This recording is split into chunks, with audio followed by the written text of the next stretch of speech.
Let me ask you something. Have you ever felt a fire deep within you, a wild, uncontrollable force whispering that you were meant for more, but you never lit the match? Have you ever stood at the edge of your potential, watching the world pass by, knowing you could build something extraordinary if only you moved? Most people die with that fire still buried inside, not because they weren't worthy, but because they never summoned the courage to create. You see, creation isn't a privilege, it's a command. It's not reserved for the chosen few, the gifted, the lucky. It is the very essence of life itself. The universe didn't bring you here to consume. It brought you here to construct, to shape, to transform the invisible into the inevitable. But the truth? Most people never create because creating demands confrontation with your fears, your doubts, your laziness, your excuses, your history, your identity. Creation demands that you go to war not with the world, but with who you've been. The average mind is obsessed with survival, but the creator's mind is possessed by expansion. Survivors react, creators respond, survivors adapt to the world, creators alter it. This difference, this microscopic but mighty shift is the birthplace of greatness. Thomas Edison didn't invent the light bulb because the world needed one. He did it because he believed the darkness could be conquered. Every failure was a lesson, every doubt a distraction. And every voice that said it can't be done only fueled his madness. Understand this. Creation begins when you choose to believe that you are not here just to exist. You are here to contribute. That is the mindset of giants. Carnegie had it, Ford had it, Jobs had it, Musk has it. They didn't wait for permission. They didn't wait for the perfect time. They built through chaos. They birthed their visions in uncertainty. You will never be ready. The world will never give you a signal. Creation begins when you decide, enough waiting, enough wishing, now I build. But belief is the soil from which all creation grows. And belief, my friend, is not inherited. It is constructed stone by stone, through struggle, sweat, silence, and solitude. Most people wait to believe until they see proof, but creators, they believe until the proof appears. That's the difference. Walt Disney was fired from a newspaper job because they said he lacked imagination. Imagine that. A man who would later build an empire of dreams, told by the blind that he couldn't see. He didn't curse them. He didn't explain himself. He didn't fight for approval. He built. He believed. The world called him delusional. And then they called him a visionary. So many people think belief is a feeling. It's not. Belief is a decision, a conscious, unwavering commitment to back yourself when no one else will. You must become your own greatest ally, because for a long time you will be your only one. And that's how it's supposed to be. Without vision, creation is chaos. You can have all the drive, all the desire, but if you don't know where you're going, you just end up moving in frantic circles, tired, burnt out, and empty. Clarity is the compass of the creator. You must decide clearly, vividly, boldly what you will create. Not just what it looks like, but how it feels, what it represents, who it serves, why it must exist. Michelangelo didn't just see a block of marble. He saw David fully formed, alive in his mind, long before the first chisel struck. That is the vision you must summon. Don't ask, what do I want? Ask, what must I build that only I can build? That is the divine question. That is your assignment on this earth. When vision is clear, action becomes sacred. Even pain becomes holy. Even failure becomes fuel. But when vision is vague, your spirit will starve. Purpose is the engine that never quits. Money will tempt you, fame will flatter you, but only purpose will sustain you. If you create for applause, you'll die in silence. If you build for validation, you'll crumble under criticism. But if you create from a place of musta, a place of divine necessity, nothing can touch you. Harriet Tubman didn't lead hundreds to freedom because it was easy. She did it because her soul couldn't rest while others were chained. She didn't need a business plan. She had purpose. She didn't need a platform. She had a calling. Purpose makes you unstoppable because it's not about you anymore. It's about what must be done. It's about who suffers if you don't act. If you don't write that book, who stays confused? If you don't launch that business, who stays stuck? If you don't build that movement, who stays voiceless? There are people waiting for your courage. There are souls you will never meet, destinies you will never know. Who will be changed if you dare to create? But you won't access that power until you move from ego to purpose.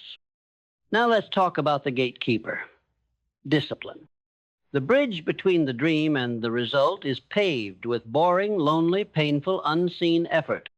This is where most people quit because we've been lied to, sold fantasies of instant success, effortless income, overnight fame.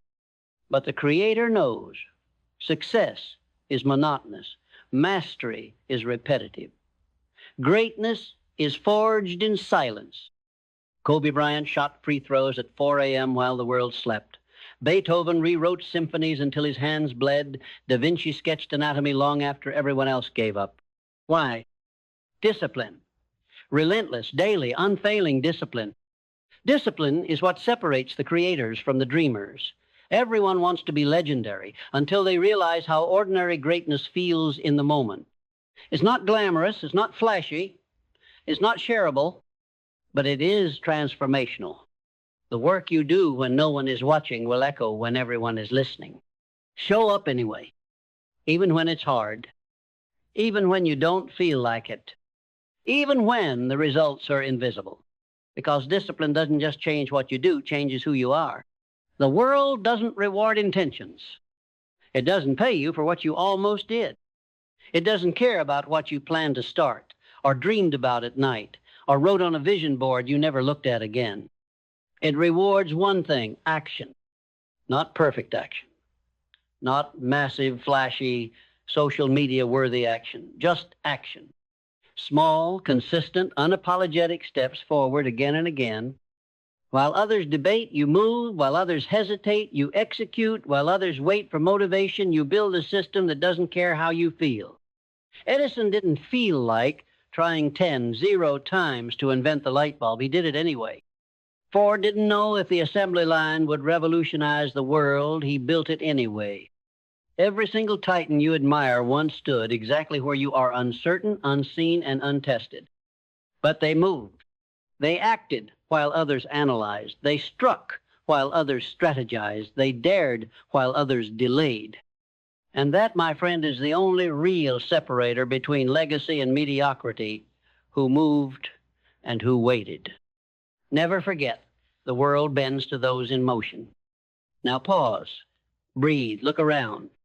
Before you go any further, you must understand something most creators forget. You are already rich. Not in currency, but in raw materials. In time, in breath, in thought, in access, in chances. Gratitude is the fuel of the long game. Without it, even your greatest achievements will feel hollow. With it, even your lowest moments become sacred. You are alive. You are able. You are aware. That alone makes you dangerous. Gratitude does not mean settling. It means anchoring. It means remembering that you are not starting from lack you, or starting from abundance. It means waking up every day and saying, I don't have to build, I get to build. Be grateful, and then go to war. But understand this, every creator must be willing to bend before they break. The path is not straight. The world will not align to your preferences. The market will shift. People will change. Plans will fall apart. And that's not the problem. That's the process. The oak tree doesn't survive the storm by standing rigid. It survives by flexing, by flowing, by absorbing the chaos and using it to grow stronger roots. Adaptability is not weakness. It's power in disguise. It's the ability to say, this didn't work, but I still will. Darwin didn't say the strongest survive. He said the most adaptable do. Your vision must be immovable, but your methods must be fluid. Pivot. Don't panic. Adjust. Don't abandon. Refine. Don't retreat. Because every great creation is the result of relentless recalibration. And when you think you've reached your limit, when your mind screams enough and your body begs for resilience enters, this is the crucible. This is where 99% stop. But you don't get to stop here, because the pain you feel is not punishment, it's preparation.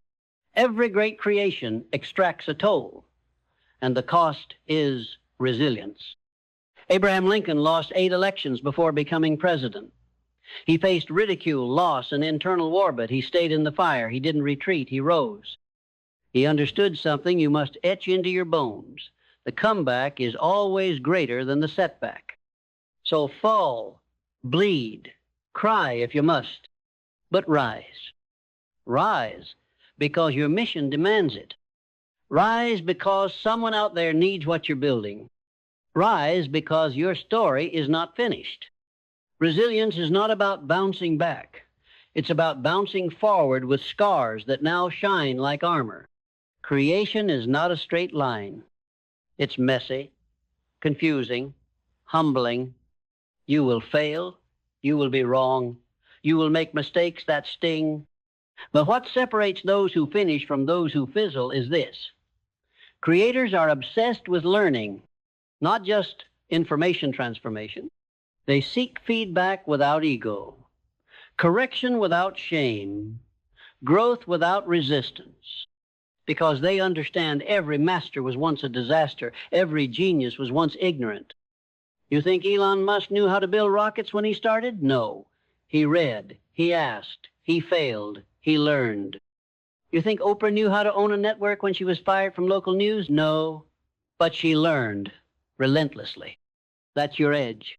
The more you learn, the more powerful your creation becomes. Learn fast. Learn fully.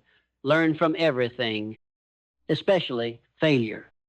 Because failure is not your enemy, it's your advisor. It shows you where the gaps are. It sharpens your edge. It reveals what you need next. Treat every setback like a seminar, every mistake like a mentor. Creators who stop learning begin decaying, but those who stay curious stay legendary. Now let's go deeper, because there's one force unseen but undeniable that every lasting creator aligns with: spirit. Call it source, call it God, call it the infinite. But understand this, true creation is not just your willpower. It is a partnership between your human hands and something higher. The greatest breakthroughs come not from trying harder, but from surrendering more fully, not to weakness, but to truth. The truth that you are not alone in this. The truth that you were called to create. The truth that every idea that lands in your heart was not random, it was assigned. That's why you feel the urgency. That's why you feel the pull. That's why you can't shake the need to be given when you try to ignore it.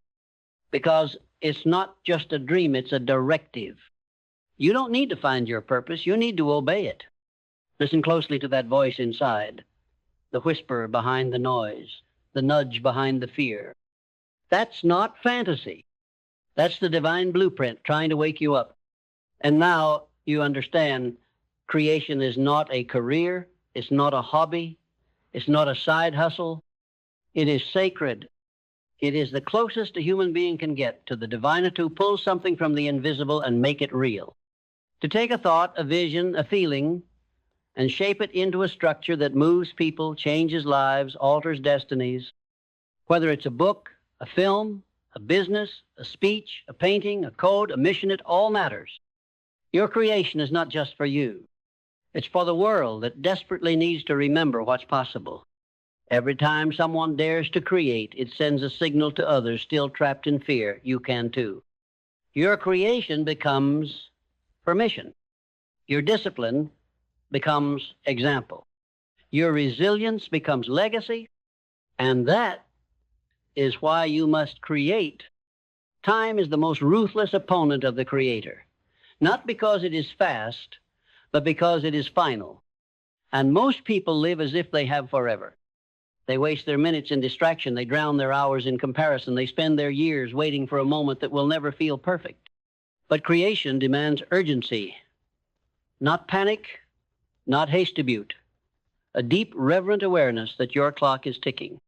The question is not, Do I have time? The question is, what will I do with what's left? You weren't born to scroll your life away. You weren't gifted breath to merely fill calendars. You weren't granted imagination just to dream. You were given it to deliver. Look around. The graveyard is the richest place on earth, filled with books never written, ideas never launched, songs never sung, movements never born. And why? Because someone said, I'll start tomorrow. There is no tomorrow for the Creator. There is only now, this breath, this choice, this step. If it matters, build it now. If it calls you, answer now. If it's yours to make, begin now. Because one day the sand will run out. And you won't regret what failed. You'll regret what never began. You want to create? Good. But understand this, before you can build anything out there, you must confront what's in here. Your fears, your limitations, your patterns, your stories, the voice in your head that whispers, who am I to do this? Let me tell you exactly who you are. You are the only one alive with your exact combination of pain, insight, fire, and perspective. You are not a mistake, you are a mission. But the mission cannot move until the war inside is won. And that war is not fought with swords, it's fought with awareness, with courage to look into the mirror and say, this version of me must evolve. That's why so many people run. Because the battlefield of self is brutal. It requires honesty, humility, healing. It requires letting go of who you were taught to be so you can become who you were born to be. That's the initiation. That's the cost. But once you confront the dragon within, nothing outside will ever scare you again. You cannot build a palace in a swamp. The environment you keep physically, mentally, emotionally is either feeding your creation or feeding your decay. What are you watching? Who are you listening to? What rooms are you entering? What conversations are shaping your mind? If you surround yourself with critics, you'll become hesitant. If you surround yourself with cowards, you'll become cautious. But if you immerse yourself in builders, relentless, bold, committed creators, you will rise. You cannot afford to stay loyal to comfort zones disguised as friendships. You cannot afford to stay tied to mediocrity because it's familiar. You're not building a sandcastle, you're building a legacy. And that demands sacred ground. So purge what poisons you. Rearrange your space to reflect your future, not your past. Protect your energy like your destiny depends on it, because it does. The world will try to scatter you. It will offer 1,000 paths, 1,000,000 distractions, endless temptations to dabble in everything and master nothing. But creators are obsessed. They don't chase every shiny object. They don't juggle every opportunity. They focus. Steve Jobs once said, focusing is about saying no. And he was right, because every yes to something meaningless is a no to your masterpiece. There will be seasons where your creation requires obsession, where you go dark, where you shut out noise, where your days become rituals, where your mind becomes monastic, where your work becomes sacred, not because you're addicted to work, but because you're committed to the flame. And the flame will not stay lit if you're half in. If it matters, give it everything. If it's your calling, honor it with obsession. The world doesn't need more multitaskers. It needs more masters. Every creation requires a sacrifice. The question is, what are you willing to give up? Comfort? Approval? Entertainment? The illusion of balance? Because you cannot have a legendary life and a leisurely one at the same time. You cannot build what's never been built while clinging to the habits of the average. Carnegie gave up safety. Jobs gave up normalcy. Tesla gave up sanity. They all gave up something to give the world something more. You must choose what matters more, your distractions or your destiny. And that choice must be made not once, but daily, because every day the world will ask you to shrink, to slow down, to settle, and every day you must say not just with your words, but with your actions. Because sacrifice isn't loss, it's alignment. It's the price you pay to be who you were born to be. You cannot create a new reality while clinging to an old identity. You say you want to build, you say you want to lead, you say you want to live in the rare air of greatness, but are you still thinking like the version of you who only dreamed? The builder must become the architect. The visionary must become the executor. The dreamer must become the disciplined. That means letting go of the stories you've worn like armor. The story that says you're not ready. The story that says it's too late. The story that says someone else already did it better. All lies. Old skin must be shed for new purpose to emerge. Abraham Lincoln wasn't born presidential. He was born poor, awkward, deeply flawed, and every day he carved himself into something greater. He didn't wait to be chosen. He chose himself again and again, and so must you. Reinvention is not betrayal, it's evolution. You are not required to remain the same for the comfort of others. You are not required to explain your transformation to people who never saw your potential. You are not a statue, you are a sculptor. You are not fixed, you are formed. And if you want to create something no one's ever seen, you must become someone you've never been. Now ask yourself what's driving you. Because the creator who lasts doesn't rely on hype. Hype fades. They don't rely on praise. Praise is fickle. They don't rely on outcomes. Outcomes shift. The creator who endures is driven by fire, a relentless internal flame that says, this must exist. I must build it. I must become it. Not for applause, not for validation, but because their soul demands it. That fire may come from love, or it may come from pain. It may come from a promise you made to yourself when no one believed in you. It may come from a dark moment where you swore you'd never go back. Whatever your fire is, respect it. Use it, protect it, feed it. Because when the excitement wears off, and it will, it's your fire that keeps you building. And if you've ever been told you're too intense, good. The world doesn't need more casual creators. It needs people on fire. And now you'll begin to see this is not about a goal. It's not even about success. It's about what remains after you're gone. Legacy is not built by accident. It's built by those who refuse to pass through life unnoticed. By those who wake up with mission in their chest and thunder in their step. By those who create not just for now, but for the next generation. Martin Luther King Jr. didn't march for his own comfort. He marched for a world he might never see. Nikola Tesla died, broke, but lit the world for centuries to come. You think your idea is just for you? Think again. You think your words, your art, your company, your vision ends with you? It doesn't. You are the beginning of a ripple effect that will echo beyond your lifetime if you choose to build it. Because the truth is, your life will leave a mark. The only question is, will it be a scratch or a legacy? So now we return to the beginning. That restless feeling in your chest, that whisper you can't ignore, that pull that keeps haunting you at night. That's not anxiety. That's not pressure. That's your calling. And most people ignore it. They drown it in distraction. They hide it beneath obligation. They suffocate it with logic. But you're not most people. You feel it. You know something inside you is trying to be born. You know there's more to this life than survival. You know mediocrity is not your home. You were chosen to create, not in the shallow commercial sense, but in the divine elemental sense. You were born to bring form to the formless, to give voice to the silent, to carve meaning out of chaos. And you must, because to ignore that call is the slowest kind of death.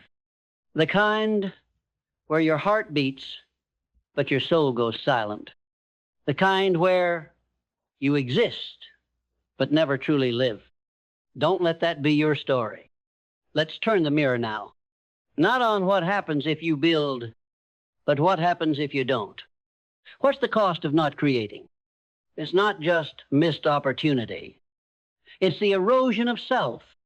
Because when you silence your gift, something inside begins to rot, a kind of spiritual decay, quiet, invisible, but brutal, the kind that wears down your confidence, your joy, your sense of direction.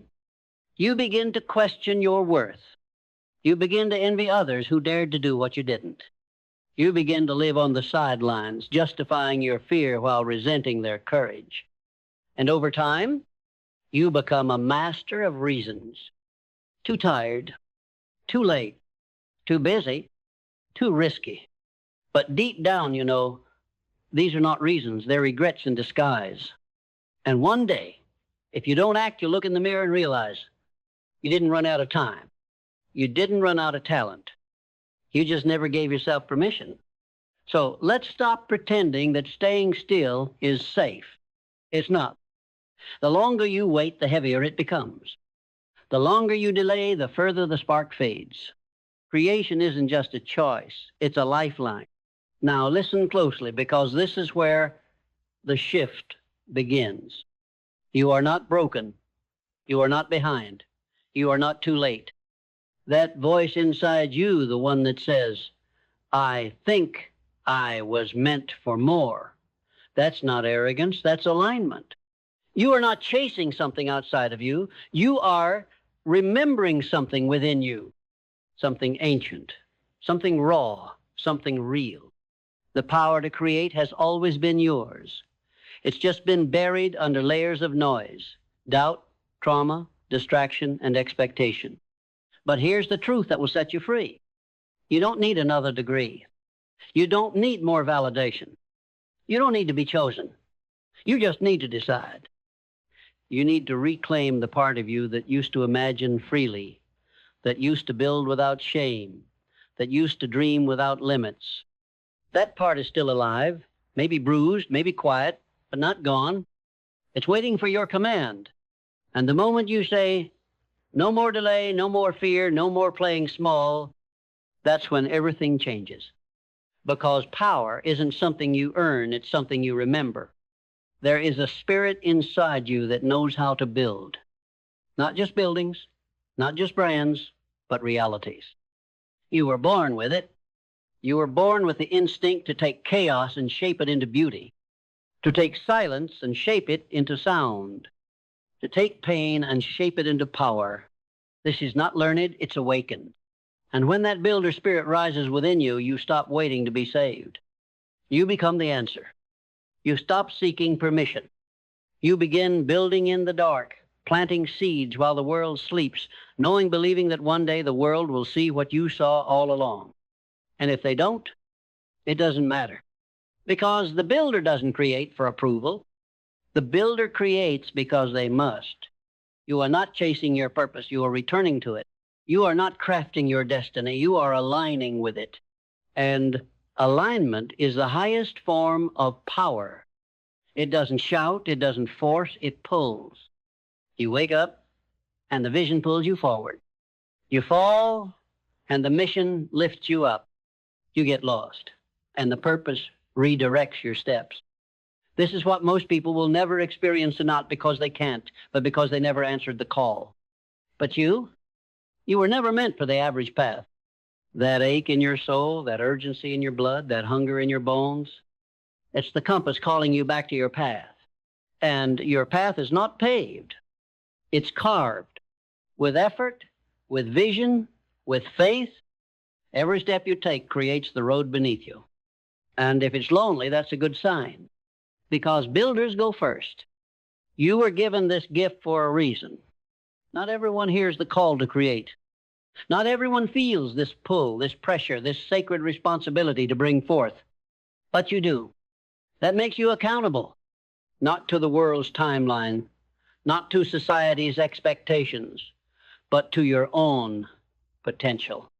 You are entrusted with something rare, an idea, a voice, a way of seeing the world that no one else possesses.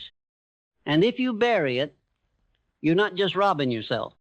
You're robbing everyone who would have been moved changed, liberated by what you were meant to share. That's the real weight of this calling. Not that it's hard, but that it's holy. You are not just building for now. You are building for forever. If you truly want to create something that lasts, something that echoes, something that lives beyond you, you must become undeniable. Not loud, not boastful, undeniable. That means doing the work so well, with such relentless consistency, that the world cannot ignore you even if it wants to. Michelangelo didn't beg for recognition. He let marble speak for him. Da Vinci didn't ask for applause. He built machines before their time. They became undeniable by making the invisible unforgettable. That's your mission. Not to scream louder, but to build better. Not to convince people, but to become the proof. You don't need to fight for your spot at the table. You need to create something so extraordinary that the table reshapes itself around your presence. Let your work roar in silence. Let your results hum with thunder. Let your character speak so loudly that no one questions the magnitude of your mission. The beginning is exciting. The end is glorious. But the middle is war. This is the part no one talks about. The long, dull, invisible grind between I started and I made it. This is where most quit not because they lack talent, but because they misunderstood the process. In the middle, you will lose motivation. You will doubt yourself. You will look around and wonder if anyone sees how hard you're trying, and you will hear nothing. No applause, no reward, just the echo of your own footsteps in the dark. But the middle is where the soul is forged. It's where amateurs die and creators are born. It's where you stop building from hype and start building from hunger. If you can survive the middle, not just survive, but work in it, build in it, stay loyal to the vision in it, then you become unstoppable. You must become one with the middle. Make it your home. Make it your proving ground. Because what you build in the dark eventually owns the light. You think this journey is just mental? It's emotional, deeply emotional. You will feel everything. Elation, despair, anger, doubt, joy, grief, hope, exhaustion, silence. You will cycle through emotions so quickly you'll think something's wrong with you. Nothing is wrong. This is the emotional signature of creation. Because to build is to feel, to pour yourself into something that didn't exist yesterday and breathe life into it with your energy, your focus, your heart. You get betrayed, you get misunderstood, you'll outgrow people, you'll outgrow versions of yourself. But emotional mastery is your advantage. It's not about suppressing how you feel. It's about owning how you feel and choosing to move anyway. A true creator doesn't need to feel ready to act. A true creator learns to create from pain, from uncertainty, from silence. Use the emotion. Don't fear it. Your vulnerability is not a weakness. It's voltage. It's the electric charge that makes your work come alive. Let your anger sculpt the edges. Let your sadness soften the message. Let your joy shine through the cracks. Emotional honesty will make your creation real. And real always wins. You think no one's watching? You wrong. There are people right now, people you've never met watching your step, watching how you show up, watching if you'll stay consistent, watching if you'll fold under pressure or rise through it. You don't see them, but they see you. And some of them, they are waiting for you to make it because if you can, maybe they can too. This is bigger than you. You're carrying more than your own dream. You're carrying the silent prayers of everyone who never had the chance, the voice, the time, or the courage. This is the invisible crowd. They won't comment, they won't clap, but they'll feel you. And one day they'll thank you for not quitting. So keep showing up, even when it's quiet, especially when it's quiet, because that's when the real builders are made. The world glorifies what is created. The book, the art, the brand, the building. But the true miracle isn't what you create, it's who you become in the process. You thought this was about launching a product. It wasn't. You thought this was about achieving success. It wasn't. It was always about evolution. It was always about the shedding, the stretching, the rising, the becoming, the discipline you develop, the resilience you unlock, the courage you awaken, the wisdom you earn. That is the real masterpiece. The work is not just a creation. You are the work. And every challenge, every delay, every sacrifice is chiseling you into a version of yourself that can carry the weight of what's coming. Creation is the test. Creation is the transformation. Creation is the rebirth. And if you do it right, if you stay in the fire long enough, you won't just create something powerful. You'll become something powerful. So now it comes down to this moment, right here, right now. No more theory, no more waiting, no more rehearsing in your head, because there will never be a better time. There will never be more certainty. There will never be fewer fears. The myth that says you need to feel ready, it's the lie that's killed more dreams than failure ever will. You're not here to wait. You're here to wake the world. You're here to summon the power that built the pyramids, that mapped the stars, that carved cathedrals from stone, that electrified cities, that turned ink and paper into revolutions. That same force lives in you. It always has, but it does not answer to hesitation. It does not yield to excuses. It does not rise for the almost committed. It waits for the moment you look in the mirror and say, I don't care how hard it gets. I don't care how long it takes. I don't care how many times I fall. I will build. I will create. I will become. Because this life, this one wild, sacred life, is not meant to be watched. It is meant to be written by your hands, by your voice, by your relentless decision to start today. Now, not someday, not after the doubt fades, not after the applause comes, not after you feel like you've earned it, because the power to create was never outside you. It was in you waiting for this very moment. This is the line in the sand. You can choose to go back to comfort, to blend in, to delay, to shrink, to wish, or you can step into the fire and become what you were meant to be, the one who built it, the one who stayed when others quit, the one who didn't just dream, but delivered. Let the world watch. Let the doubt scream. Let the fear rise. And then build anyway. Speak anyway. Move anyway. Create anyway. Because when it's all said and done, you won't be remembered for what you wanted to do. You'll be remembered for what you dared to make real. Most people, they never summon the power to create. But you must. Because if you don't, no one ever will. Now go. Make the invisible undeniable, and let the world feel what it means to be truly alive.